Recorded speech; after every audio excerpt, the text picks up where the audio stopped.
Bienvenue sur le podcast Les Qalbi, pour mon cœur. Je suis Yusra et Les Qalbi est ce refuge où je viens trouver paix et apaisement. J'espère que ton cœur y trouvera lui aussi un peu de douceur. Et qui sait, pourquoi pas goûter ensemble aux délices de la foi. Je te laisse avec l'épisode du jour et je te souhaite une bonne écoute. Salam alaikum wa rahmatullahi wa barakatuh. J'espère que vous allez bien, Inch'Allah. Je suis contente de vous retrouver aujourd'hui. Aujourd'hui, on va parler de Dhul Hijjah, envoie ton cœur à Mecca. J'aime trop le titre déjà, subhanallah, parce que je trouve qu'il est vraiment très évocateur en fait. Parce que ce n'est pas parce que malheureusement on ne peut pas accomplir cette année le Hajj qu'on ne doit pas pleinement vivre ces 10 jours en fait de Dhul Hijjah. Donc nous aussi, même si on est ici, même si on n'est pas sur la Terre Sainte, eh bien faisons vivre nos cœurs en fait là-bas, subhanallah. Et voilà, aujourd'hui j'avais vraiment envie de parler de ça, de parler, de retracer un peu l'histoire de Ibrahim alayhi salam, de Hajar, de Ismaïl, et aussi bien sûr de parler de notre prophète Mohammed alayhi salam, parce que quand on comprend tout ça, quand on comprend le sens des choses, quand on remonte, encore une fois j'aime bien faire dire ça, mais à l'origine en fait, le pourquoi du comment, pourquoi c'est sacré, en tout cas moi c'est ce qui me touche, et c'est ce qui m'a vraiment aidée dans ma foi en fait, c'est de comprendre les choses, comprendre mon din en fait, tout simplement.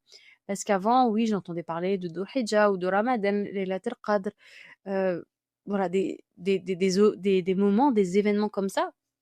Et en fait, je me cassais pas la tête, je creusais pas, j'allais pas chercher. Et du coup, je faisais les choses machinalement, mécaniquement, jusqu'à ce qu'à un moment donné, même ça me touchait même plus. Donc c'est dommage, parce qu'en fait, quand on remonte vraiment à l'origine des choses, c'est obligé que ça nous touche, parce que c'est tellement magnifique. C'est notre histoire, en fait.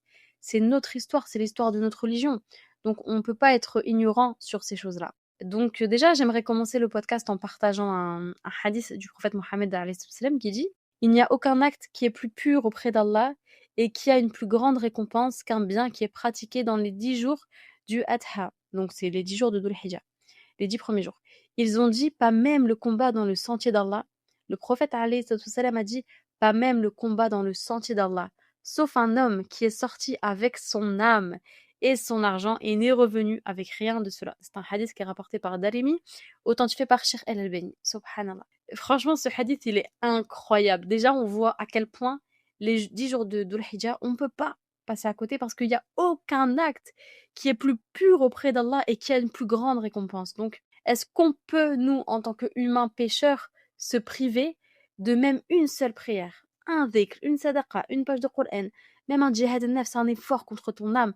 T'as envie de faire un péché, non, je ne vais pas le faire juste parce que, tiens, c'est Dhul Hijjah, donc attention, c'est encore plus grave. Un jour de jeûne, un repentir sincère, mohim, tous les actes d'adoration, subhanallah, imagine-les qu'ils soient faits, qu'ils soient accomplis dans ces jours bénis.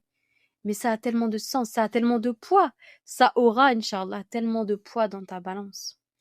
Et faut bien comprendre que ces jours bénis le sont depuis Ibrahim, en fait, alayhi salatu wassalam. Ce sont des jours, en fait, les 10 jours de Dhul Hijjah, moi j'aime bien les voir comme ça, qui sont empreints, en fait, de tawakkul, des épreuves, de l'obéissance et de l'amour immense pour Allah.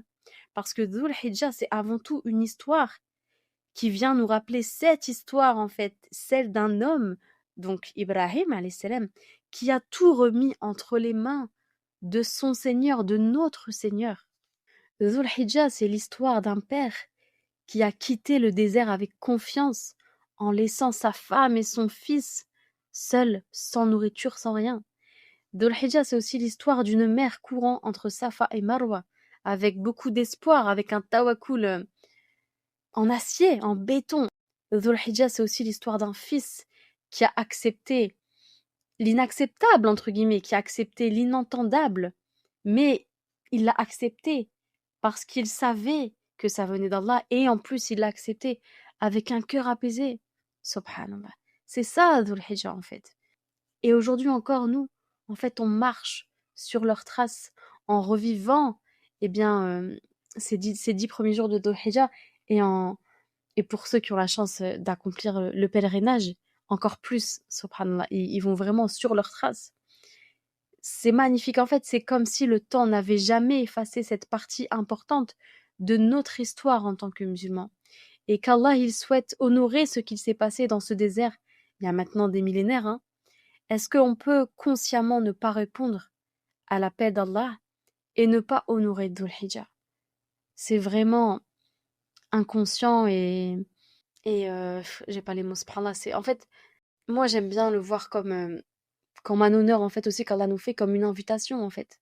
Quand je fais Dhul Hijjah, quand je redouble d'efforts dans Dhul Hijjah, walhamdoulilah, remercions Allah parce que on fait partie de ceux qui ont conscience des choses.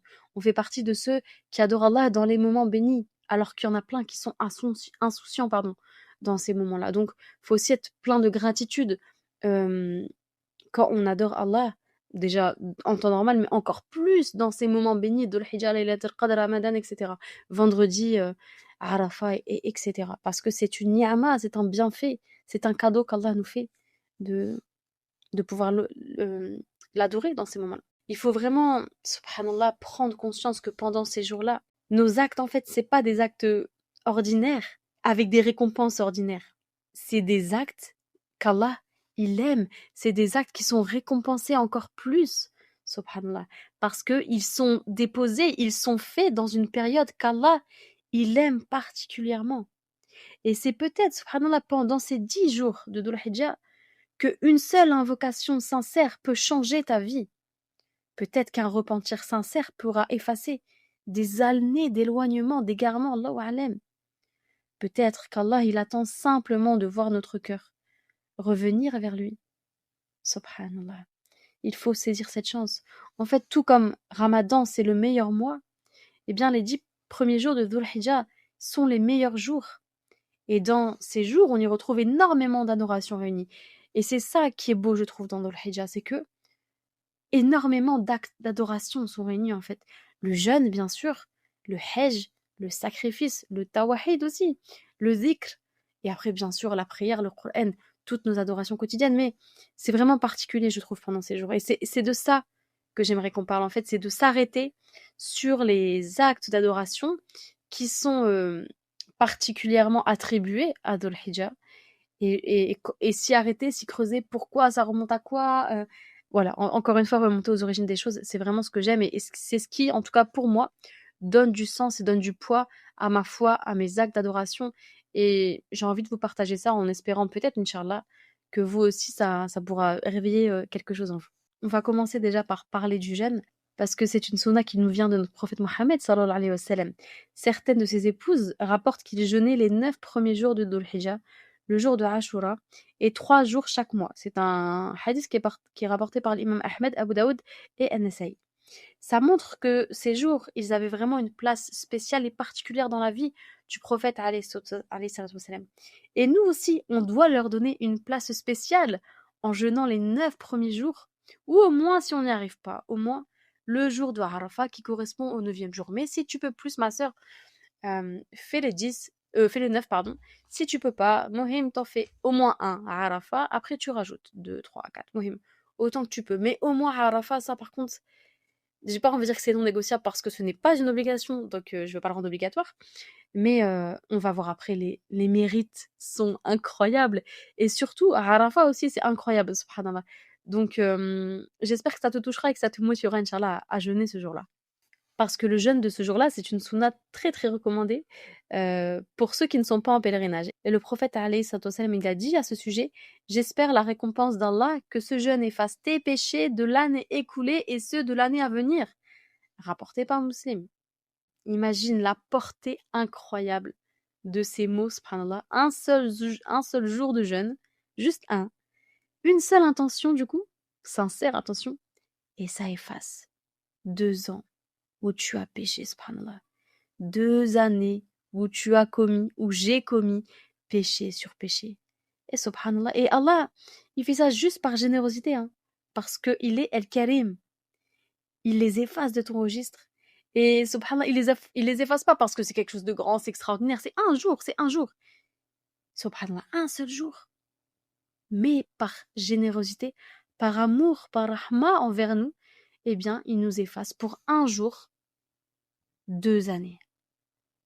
Qui, aujourd'hui, peut dire « moi, j'ai pas besoin ». Tranquille, je vais arriver devant Allah, je suis serein. C'est impossible, on a besoin de jeûner le jour de Arafat. On en a besoin, subhanallah. Et si on peut rajouter d'autres jours, alhamdoulilah, c'est encore mieux. J'aimerais qu'on prenne conscience aussi que Jeûner, ce n'est pas seulement se priver de nourriture, mais c'est se détourner surtout un instant en fait du monde, c'est se couper des plaisirs de ce bas monde. Bien sûr, la nourriture, la boisson, les rapports charnels, médire, etc. Même si c'est en vérité, faut jamais le faire, mais encore plus quand on jeûne. On se coupe du monde, subhanallah, pour revenir vers Allah, pour ressentir la faim, pour se rappeler que tout dépend de lui. Oui, tu as faim et par la grâce de qui tu vas manger quand tu vas couper ton jeûne. Juste Allah subhanahu wa ta'ala. Mettre le corps au repos pour réveiller le cœur, en fait, c'est ça. Calme ton corps, pardon, pour réveiller ton cœur. C'est ça le jeûne, subhanallah.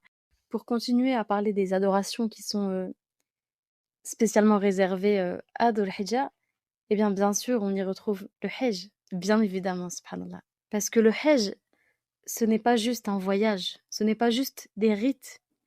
Le Hajj, subhanallah, c'est une histoire qui commence avec un homme, Ibrahim alayhi salam. Allah lui a ordonné de construire une maison sacrée, la Kaaba. Et puis ensuite, Allah il lui a ordonné d'appeler les gens. Allah nous le dit dans le Coran. Et fais aux gens une annonce pour le Hajj, ils viendront vers toi à pied et aussi sur toute monture venant de tout chemin éloigné. Et on peut retrouver ces versets dans Surat al-Hajj. Alors Ibrahim alayhi salam, il a répondu à l'appel d'Allah. Et il nous a appelés. Et Allah, par sa grâce, a fait parvenir cet appel jusqu'à nous aujourd'hui. Le Hajj, ce n'est pas seulement des actes physiques à faire. Le Hajj, c'est un retour total vers Allah. Tous les pèlerins, subhanallah, ils quittent leurs habitudes, ils quittent leur confort, ils portent un vêtement simple. Ils deviennent tous égaux en quelque sorte. Au Hajj, il n'y a plus de richesse, pas de statut, il n'y a plus de différence. C'est juste tous des êtres humains devant leur Seigneur et qui répètent tous la même phrase. Labayk Allahumma labayk. Me voici, ô Allah. Me voici. Cette phrase, elle est dingue déjà. Me voici. Me voici. Subhanallah, je trouve ça dingue en fait de s'annoncer comme ça devant Allah. Toute la Ummah répond à l'appel d'Allah porté par Ibrahim alayhi salam. Il y a des millénaires. C'est extraordinaire quand on y réfléchit, je trouve. Le Hajj, c'est pas seulement un voyage vers la Kaaba. Non. Le Hajj, c'est un voyage du cœur vers Allah et un souvenir aussi des actes, des gestes qui ont eu lieu avant nous. Le souvenir de l'histoire du tawakkul, du tawhid et de l'amour d'Allah. C'est ça qui est beau en fait, je trouve, c'est qu'Allah nous fait marcher dans les traces de ceux qui ont déjà aimé Allah avant nous. Subhanallah, je trouve ça incroyable. Déjà, parmi ces traces, bien sûr, il y a le parcours entre Safa et Marwa, qui est un rite obligatoire du Hajj. Et au départ, ce qui était juste une course entre deux montagnes d'une maman, en fait, apeurée pour son enfant, eh bien, le souvenir de cette mère-là, de cette maman, aujourd'hui est un rite obligatoire pour accomplir le Hajj, pour accomplir un des piliers de l'islam. Déjà, c'est tellement honorant pour Hajar, qu'Allah l'agrée. Et quand on dit, ouais, les femmes en islam, elles sont opprimées, etc. Ben non, regardez. Regardez. Pour accomplir un des piliers de l'islam, nous devons faire le même parcours, les mêmes gestes, en fait, qu'a fait une femme, une mère apeurée pour son enfant. Si ça, c'est pas très honorant, moi, je comprends pas. Donc déjà, moi, cette seule réponse, elle suffit à me dire, alhamdoulilah, l'islam ne dévalorise pas les femmes, subhanallah. Comme on aimerait nous le faire entendre, et encore plus moi, en tant que convertie, je suis souvent amenée à entendre ce genre de discours, j'étais souvent amenée à entendre ce genre de discours dans ma famille, et alhamdoulilah, c'est pas vrai. Alhamdoulilah. Bref, je vais pas m'éterniser là-dessus. Et pour revenir à Hajar, à cet instant, elle ne sait pas qu'elle va marquer l'histoire avec ses pas et avec son tawakkul. Elle ne sait pas. Et Allah, il a tellement aimé ça. Il a tellement aimé cette course. Il a tellement aimé ce tawakkul hors norme qu'il l'a gravé en fait dans l'histoire en faisant un des rites du Hajj. C'est incroyable, subhanallah. Il y a aussi un autre rite qui vient de l'histoire en fait avec Ibrahim alayhi salam. Et je trouve ça incroyable comment en fait on retrace en fait sur les pas en fait de ceux qu'Allah a aimés avant nous. C'est la lapidation de Shaitan. Les pèlerins, ils lancent des pierres sur des stèles. Bien, ce geste, c'est dingue, en fait. C'est un rappel d'une scène, celle de Ibrahim, alayhi salam, qui est confronté au murmure de Shaitan. Shaitan, il vient, il essaye de lui semer le doute. Quand Ibrahim, alayhi salam, il a fait ce rêve, et on sait que les rêves des prophètes, ce sont des révélations, eh bien, Shaitan, il a vu une brèche, là. Il s'est dit, ah, là, on va essayer de semer le doute, là. Donc, il est venu voir Ibrahim et il a essayé de troubler son cœur, en fait, de le détourner de l'obéissance. Mais Ibrahim, il n'a pas discuté avec Shaitan. Il s'est pas attardé sur ses wes-wes. Il a jeté des pierres, en fait, subhanallah, pour faire fuir Shaitan, pour lui dire, moi, je t'écoute pas, en fait. Tiens, prends ça. En gros, c'est ça, subhanallah. Et aujourd'hui, pour le Hajj, on doit refaire ce même acte. Et je trouve ça tellement beau, tellement riche de sens, en fait, que des pèlerins, ils répètent ce geste comme pour dire à leur âme, en fait, moi, je te suivrai pas, Shaitan. Moi, je choisis Allah. Et c'est ça, en fait, je trouve qui fait la beauté du Hajj. C'est l'ensemble de ces rites. C'est cette mémoire, en fait, vivante, celle de Safa et Marwa, et la patience et la confiance, surtout, d'une mère. La lapidation, qui est le rejet des tentations de Shaitan. Le tawaf, tourner autour de la Kaaba, en fait, subhanallah, c'est le retour constant vers Allah. Et bien sûr, Arafat, le moment du cœur à cœur avec Allah. Mais je vais pas m'attarder, on va en parler dans la suite, Inch'Allah, du podcast. Le Hajj, en fait, faut pas le voir comme un voyage vers un lieu. Euh, faut le voir comme un voyage vers Allah, en fait. Oui, on va dans un lieu sacré, mais on va surtout vers Allah, en fait. C'est ça. Tout dans le Hajj et tout dans les 10 jours de Dhul Hijjah nous ramène à la soumission totale à Allah, subhanahu wa ta'ala. Aussi une adoration qui est enfin non, c'est pas propre à Dhul Hijjah parce que cette adoration, on doit la faire tout le temps et Dieu sait qu'elle est hyper bénéfique. Mais, mais on doit redoubler d'efforts, disons. Pendant Dhul Hijjah, c'est le dhikr. Beaucoup, beaucoup, beaucoup de dhikr. Il y a un hadith qui dit « Il n'y a pas de jour plus important auprès d'Allah et au cours desquels les œuvres sont plus aimées de lui que durant ces 10 jours. » Donc, dans cette période, répétez les formules Allahu Akbar, La ilaha illallah, Alhamdulillah. C'est un hadith qui est rapporté par At-Tabarani. Et l'imam al-Bukhari, rahmahullah, il a dit Ibn Omar et Abu Huraira, qu'Allah les agrée, allaient au marché pendant les 10 jours et ils répétaient Allahu Akbar et les gens répétaient derrière eux. Un dhikr aussi que vous pouvez faire pendant les 10 jours de Dhul Hijjah, c'est Allahu Akbar, La ilaha illallah, Allahu Akbar, wa lillahil hamd.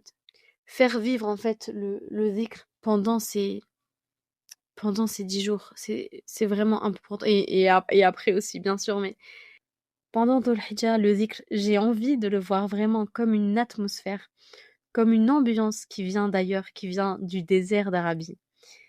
À la Mecque, les pèlerins, ils évoquent Allah en tournant autour de la Kaaba. Dans le tawaf, ils avancent encore et encore en répétant le nom d'Allah. Et leur corps, il tourne autour de la maison sacrée. Mais leur cœur, lui, il se tourne vers Allah Azza wa Jal.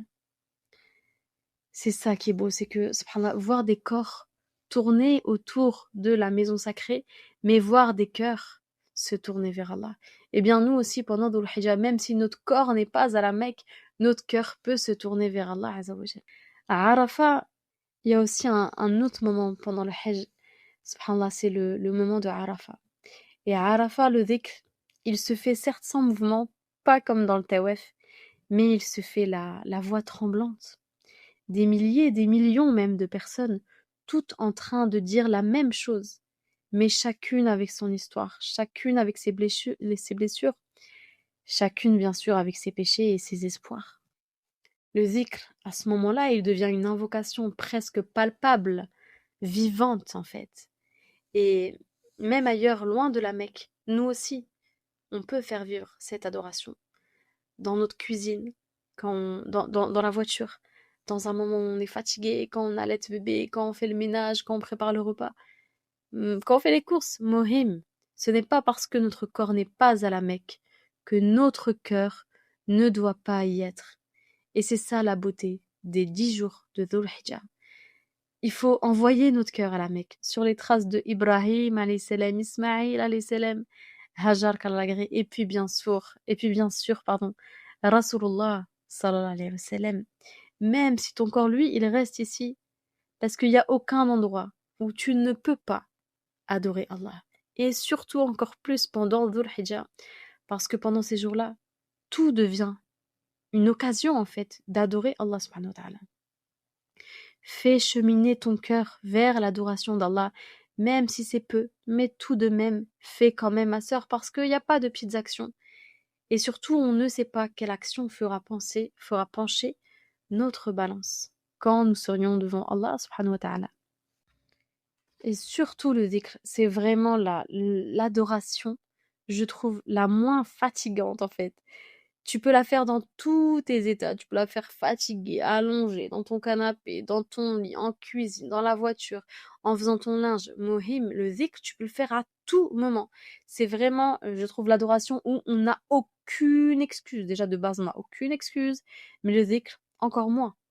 En fait, c'est vraiment, tu peux tout le temps le faire. Subhanallah. Et c'est ça qui est beau. Et c'est merveilleux de le faire en contemplant la nature, en méditant. C'est extraordinaire. Mais Allah, il sait qu'on ne peut pas toujours faire ça. Alors quand on peut, on le fait et c'est génial et c'est tellement ressourçant. C'est vraiment une dinguerie, alhamdulillah. Mais, subhanallah, on doit aussi s'occuper de notre maison, de nos enfants, de nos maris. Et c'est aussi une ibada, faut pas l'oublier. Mais pendant ce temps, en plus de mettre la niya, d'adorer Allah quand on fait le ménage, à manger, etc., eh bien, on fait du dhikr. Imaginez, subhanallah, tu fais ta cuisine, tu fais ton ménage, double adoration. Niya, de faire ça pour Allah, et en plus tu fais du dhikr. Incroyable. Et puis celui qui fait du dhikr, celui qui humidifie tout le temps sa langue avec le rappel d'Allah, son cœur ne s'éloignera jamais, jamais, jamais du rappel d'Allah, même si tu le fais, on va dire machinalement, sans conscience, sans méditer, parce que t'as ton truc, t'as ton gosse qui crie là-bas, et t'as ton truc qui crame, et puis il y a la machine qui vient de sonner. Mohim, tu le fais. Et ça, Allah, eh bien, il le voit, subhanallah. Et c'est vraiment, je trouve, très ressourçant, même de faire du dhikr comme ça, juste astaghfirullah, astaghfirullah, astaghfirullah, sans forcément conscience, mais c'est toujours très satisfaisant, en fait, de savoir que, dans ma journée, j'ai pas rien fait. Je me suis occupée que de la maison, mais quand même, j'ai adoré Allah. Bien évidemment, je parle pas en plus, hein, bien sûr, il y a les prières quotidiennes, etc. Ça, c'est logique. Mais un peu de surrogatoire, ça fait toujours plaisir, quand même, je trouve. Eh bien ça, c'est vraiment une adoration, qu'on peut faire tout le temps, subhanallah. Et puis je trouve que peu à peu, en faisant du zikr, en fait, le zikr, il devient même un état. Tu es dans un état de dhikr, c'est-à-dire qu'à un moment donné, tu en auras besoin, en fait. Tu auras besoin du zikr dans ta vie pour aller bien, pour aller mieux, pour avancer. C'est ce qui, en tout cas, je trouve, hein, Allahu a'lam, c'est personnel, mais c'est vraiment ce qui relie, je trouve, au Créateur. D'être tout le temps, sans cesse, en pleine conscience d'Allah, en fait, qu'importe ce que je fais dans ma journée, que je sois en train de faire les choses de cette vie mondaine, ou bien évidemment les choses de, alhamdoulilah, spirituelles, c'est toujours ce qui va te connecter à Allah. Même quand tu es dans ta mondanité, tu peux te souvenir d'Allah. Et ça, c'est extraordinaire. C'est une adoration, je trouve. C'est vraiment une de mes adorations préférées, le dhikr. Walhamdulillah. Parce que je trouve qu'un cœur qui se souvient d'Allah constamment, c'est un cœur qui se purifie, qui s'allège de ses fardeaux et qui revient vers l'originel, en fait. Allah subhanahu wa ta'ala. Un cœur qui vit avec Allah, même au milieu de la dunya, déconnecté à Allah. C'est quand même incroyable. Subhanallah. Ensuite, j'aimerais qu'on parle maintenant de Arafah. Subhanallah. On ne pourrait pas parler de Dhul Hijjah sans parler de son 9e jour, qui est le jour de Arafah, parce que le 9e jour de Dhul Hijjah, c'est vraiment une invitation, en fait. Déjà, rien que le nom du 9e jour, donc le jour de Arafah, c'est un nom, je trouve, qui invite à la méditation, à la projection vers cet endroit incroyable. Et malheureusement, si on ne peut pas s'y rendre cette année, eh bien, on peut quand même profiter, en fait, de ce jour. Profiter de cette invitation, en fait, où les portes du bien sont grandes ouvertes, où les actes sont plus aimés par Allah, et où une simple adoration, comme le jeûne, peut prendre une valeur incroyable, immense, 2 années de péché effacés. Alhamdulillah.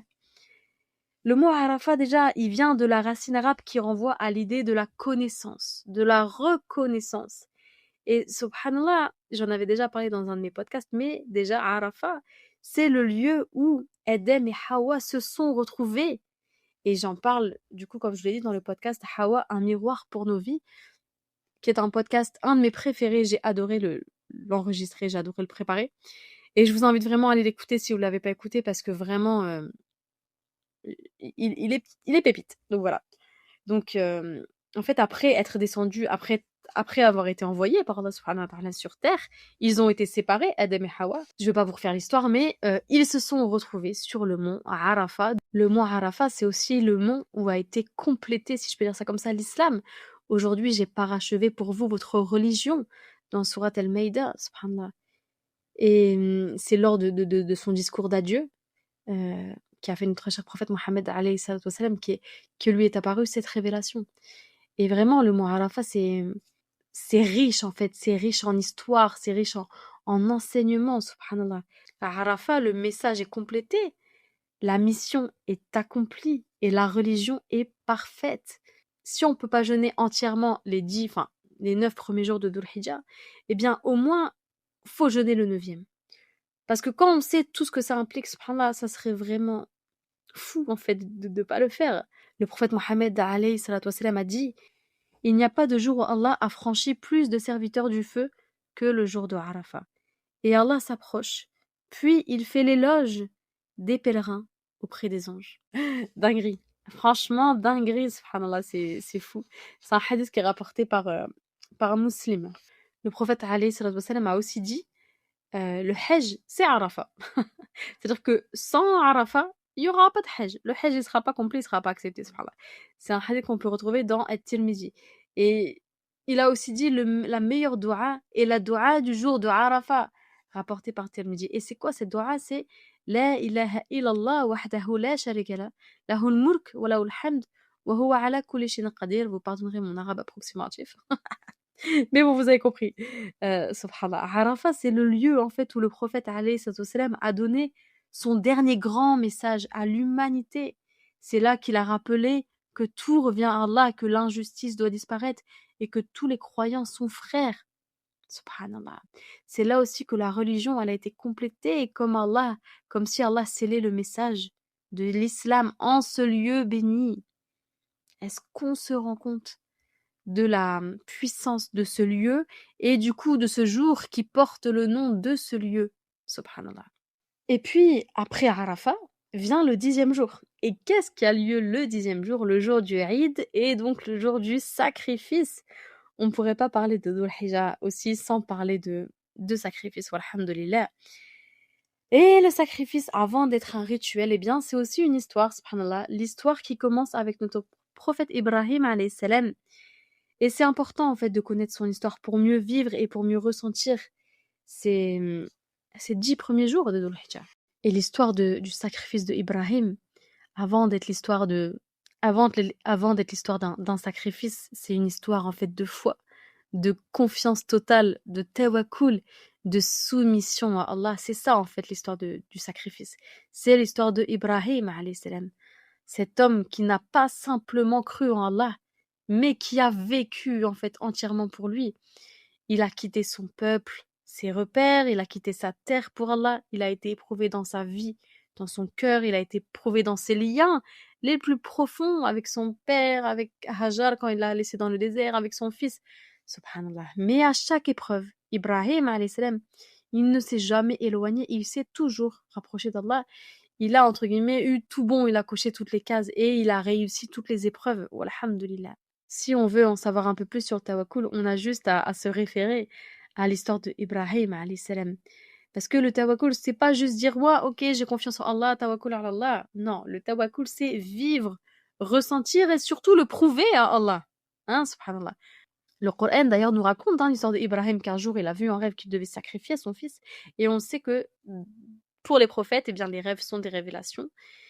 Et donc, Allah le décrit ainsi dans le Coran, sourate 37. Puis quand celui-ci fut en âge de l'accompagner, Ibrahim dit: ô mon fils, je me vois en songe en train de t'immoler. Vois donc ce que tu en penses. Ismaël, il a dit: ô mon cher père, fais ce qui t'est commandé. Tu me trouveras, s'il plaît à Allah, du nombre des endurants. Déjà, subhanallah, on voit Tawakkul et amour pour Allah incroyable, subhanallah. Est-ce que nous, on dirait ça? Vraiment, je pense pas. Et puis quand tous les deux, donc ça c'est la suite du verset, donc là c'est le verset 103. Puis quand tous deux se furent soumis à l'ordre d'Allah et qu'il l'eut jeté sur le front, voilà que nous l'appelâmes Ibrahim. Tu as confirmé la vision, c'est ainsi que nous récompensons les bienfaisants. C'est là certes l'épreuve manifeste, et nous le ressonnâmes d'une émulation généreuse, et nous perpétuâmes son renom dans la postérité. Paix sur Ibrahim, ainsi récompensons-nous les bienfaisants, car il était de nos serviteurs croyants. Subhanallah. Incroyable. On voit déjà ici que Ibrahim et Ismaël, ils avancent ensemble en fait vers le sacrifice main dans la main. Ils ont un tawakkul total. Ça veut pas dire qu'ils n'ont pas peur, ça veut pas dire qu'ils sont pas tristes hein, de cette situation. Mais en tout cas, ils sont ensemble et ils ont totalement confiance en Allah. Sans contestation, sans révolte, sans questionnement pourquoi ceci, pourquoi cela. Non, c'est que du tawakkul, walhamdulillah. Et si on se met un peu à la place d'Ibrahim, parce que certes c'est un prophète, mais c'est avant tout un papa aimant qui aimait énormément son fils. Et en plus son fils qu'il a attendu, qu'il a espéré très très très longtemps. Bien il allait non seulement mourir, son fils, mais il allait mourir de sa main à lui. Ibrahim, il devait quand même trouver le courage de l'égorger, de lui ôter la vie. Cet enfant qui était pourtant une part de son cœur. C'est quand même une épreuve incroyable. Déjà, le fait de savoir que, ok, je vais perdre mon fils, je vais plus jamais le revoir, mais en plus, c'est moi qui vais lui ôter la vie, et puis en plus, d'une manière assez, comment dirais-je, assez franche, quoi. Enfin, voilà, quoi. C'est dur, hein, subhanallah. Imagine l'épreuve émotionnelle que c'est, subhanallah. Et c'est ça aussi, en fait, le vrai tawakkul. Parce que c'est pas seulement quand t'as rien, ouais, c'est bon, j'ai confiance en Allah, Allah, il va me donner, alhamdoulilah. Non. Le tawakkul, c'est aussi quand tu as tout. Quand tu as quelque chose que tu perds énormément et que finalement tu mets Allah au-dessus de tout. C'est ça aussi le tawakkul. Et le jour du Eid, en fait, on devrait tous se poser une question en vérité qui renvoie à Ibrahim, alayhi salam. Qu'est-ce qui est plus important pour mon cœur? Allah ou ce à quoi je suis attachée? Qu'est-ce qui est plus important? Mon mari, mon père, ma mère, mes enfants, ma santé, ma maison, ma voiture, muhim. Ou bien c'est Allah le plus important. C'est ça la question en vérité qu'on devrait se poser le jour du Eid, c'est ça. Et aussi toujours se rappeler dans nos épreuves en fait de leurs épreuves à eux.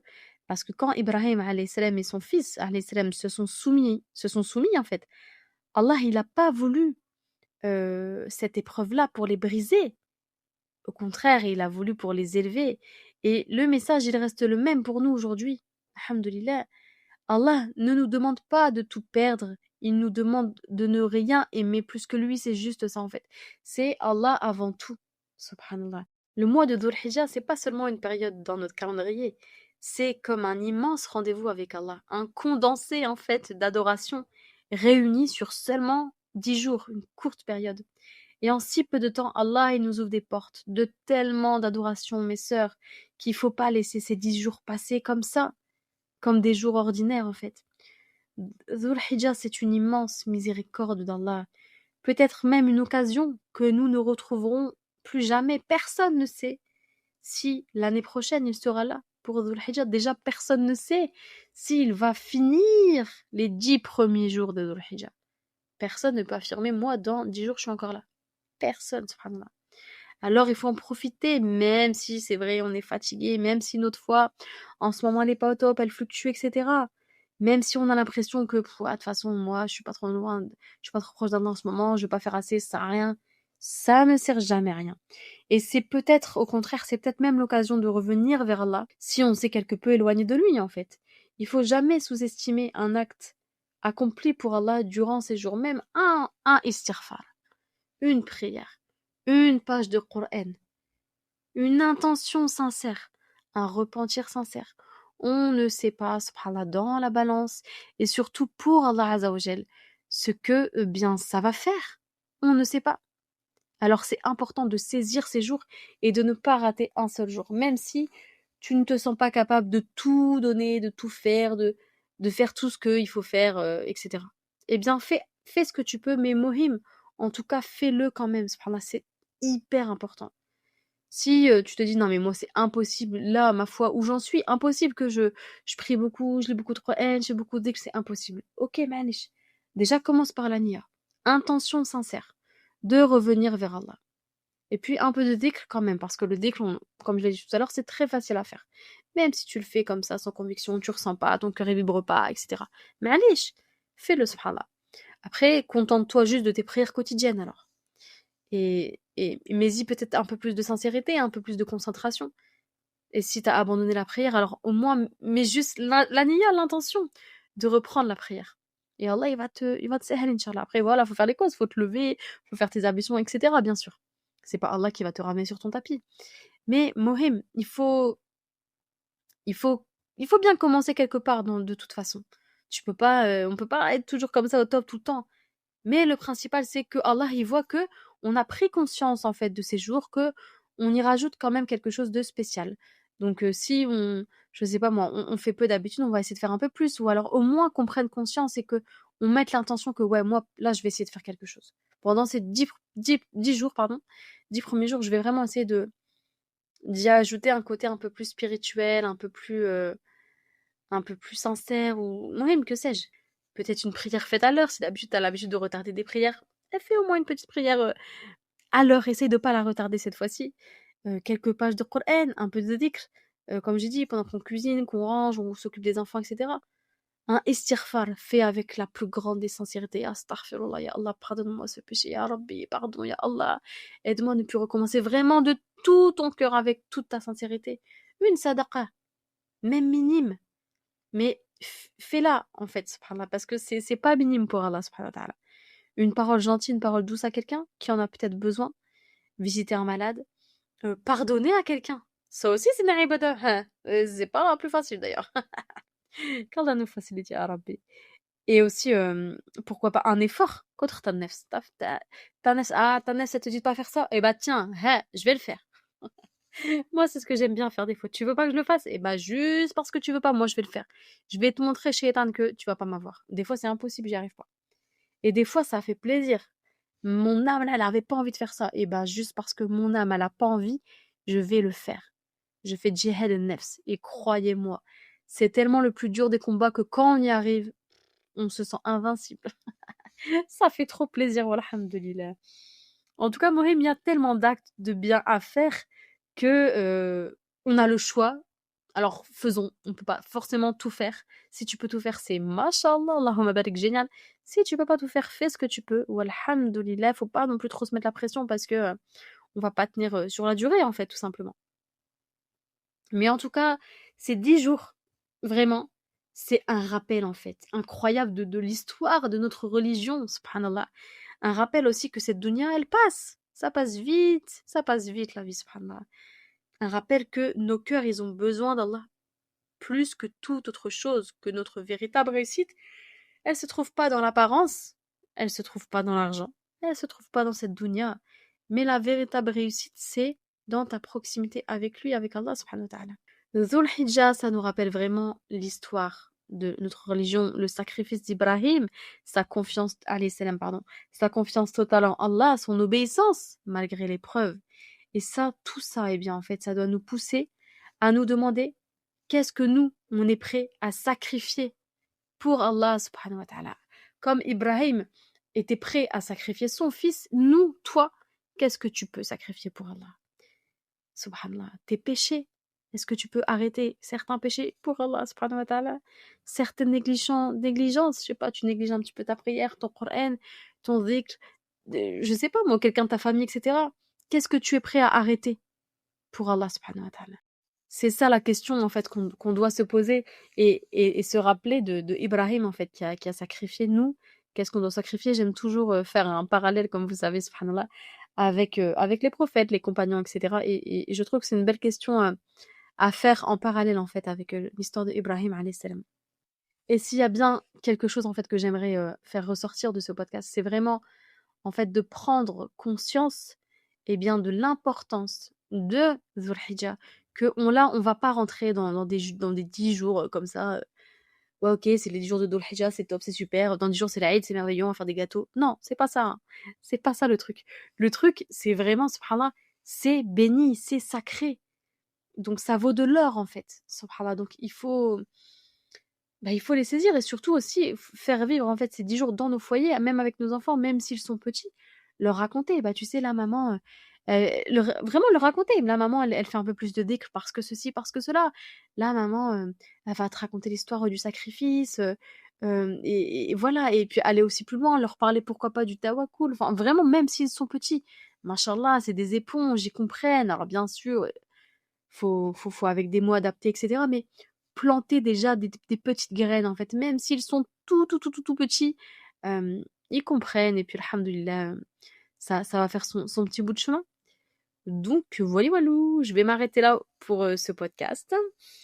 Eh bien, j'étais très très contente de le faire. Vraiment, je suis contente parce que j'ai moi-même appris des choses en le préparant, alhamdoulilah. Donc, ça m'a aussi, c'est un bon rappel pour moi finalement, parce que c'est surtout pour moi que je l'ai fait aussi.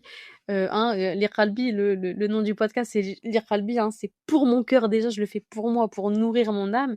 Et puis après, ben, si je peux, Inch'Allah, vous partager ça, vous partager mes réflexions, mes recherches, etc., ben, c'est top, alhamdoulilah, c'est que du bonus en fait.